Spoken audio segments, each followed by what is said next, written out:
The dragon has 3 heads, a line spoken in vision, in prophecy, in dream. It echoes through the books, through Daenerys' journey, and through the ashes of House Targaryen. 3 heads, 3 riders, 3 dragons.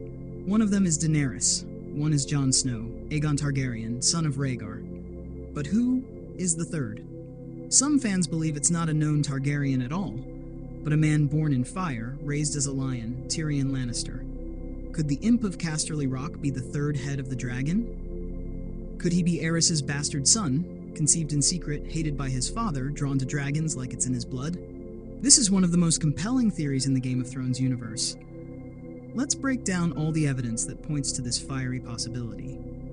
There is no theory without motive, and the motive starts with one man, Aerys II Targaryen, the Mad King. And one woman, Joanna Lannister. Aerys was known to be charming in his early reign, but as his paranoia and madness deepened, so did his cruelty. And he was obsessed, dangerously obsessed, with Joanna Lannister, Tywin's cousin and wife. Joanna served as a lady-in-waiting to Queen Rhaella. She was beautiful, witty, and elegant, everything Aerys adored and envied. At a tourney, Aerys once made a crude public remark about her breasts, asking Tywin if they had started to sag after childbirth. It wasn't just a tasteless joke, it was humiliation and obsession leaking through. Even Barristan Selmy, a loyal knight, remembered Aerys' interest in her as troubling. Joanna returned to King's Landing a year before Tyrion's birth, a fact many fans seize upon. The theory suggests that during this visit, Aerys might have forced himself upon her. This would explain why Tywin's hatred for Tyrion goes beyond disappointment. It would explain why Tywin, usually a man of perfect control, speaks with venom when Tyrion's name is even mentioned. Because he wasn't just raising a deformed child. He was raising the bastard son of his worst enemy.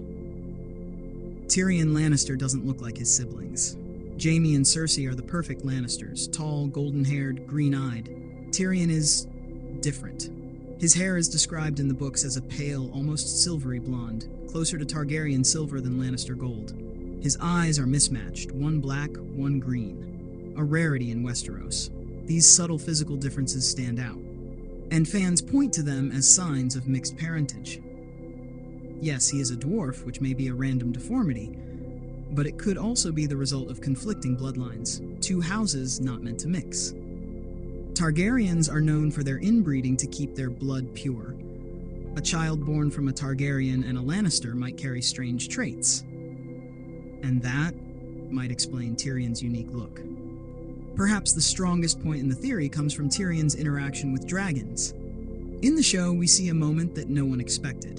Tyrion entering the dragon pit in Meereen. He approaches Rhaegal and Viserion alone, speaks to them, and begins to remove their chains. They don't growl. They don't attack. They let him, freely. This is not normal. These dragons burned soldiers alive without hesitation. They killed livestock, snapped bones, scorched bones to ash, and yet, with Tyrion, they were calm, almost curious. Dragons in Targaryen lore are deeply bonded to their riders. They are instinctive, primal creatures. They sense blood. So how did Tyrion approach 2 adult dragons and walk away untouched? Could they have sensed something in him? Could they have smelled the dragon's blood in his veins? From his earliest years, Tyrion was obsessed with dragons. He read every book he could get his hands on. He built toy dragons.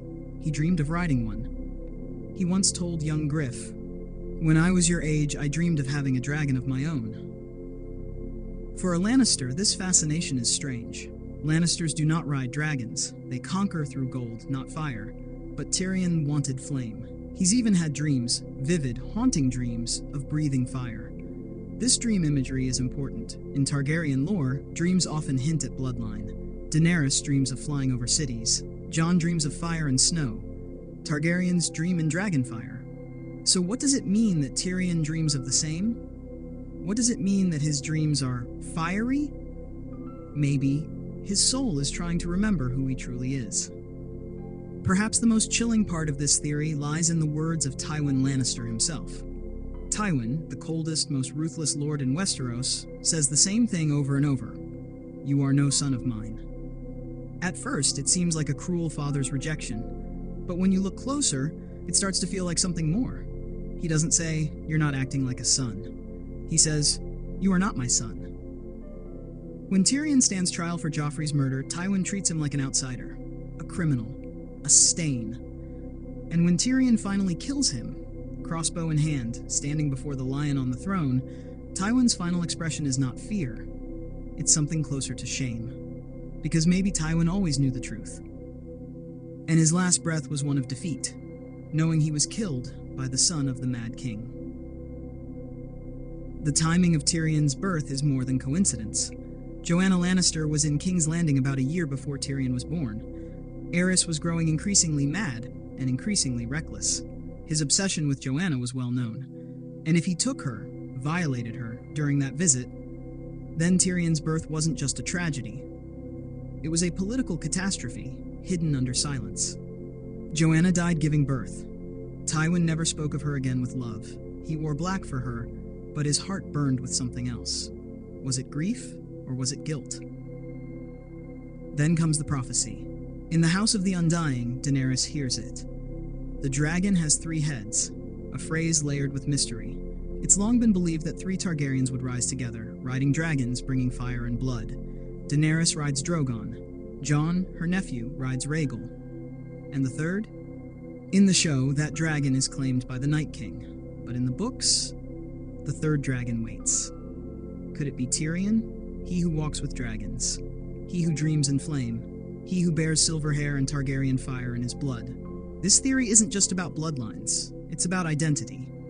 If Tyrion is a Targaryen, it changes everything. His hatred of injustice, his thirst for knowledge, his sharp wit and unyielding will. These are not just traits of a clever Lannister. They are traits of a dragon, born in silence, forged in fire. But here's the truth. Whether Tyrion is a Targaryen or not, he is one of the most powerful figures in Westeros. Not because of his name, not because of prophecy, but because of choice. He chose to be kind in a world of cruelty. He chose to rise when others tried to bury him. He chose truth, even when it cost him everything. And maybe, just maybe, that is what makes him a dragon. So, is Tyrion Lannister really the son of Aerys Targaryen? We may never know for sure, unless George R.R. Martin confirms it in the final books. But the pieces are there. Aerys' obsession, Joanna's tragic end, Tyrion's strange looks, his bond with dragons, his dreams of fire, Tywin's unspoken hatred, the prophecy of the 3 heads. It all fits. And in the end, it doesn't matter if he was born of fire or gold, because Tyrion made himself. And whether lion or dragon, he is one of the greatest players in the Game of Thrones. Subscribe to the Story Chamber for more epic deep dives, untold legends, and fan-favorite lore explained. From the shadows of Valyria to the walls of Winterfell, we bring you the untold stories of Westeros. Because in this game, every secret matters.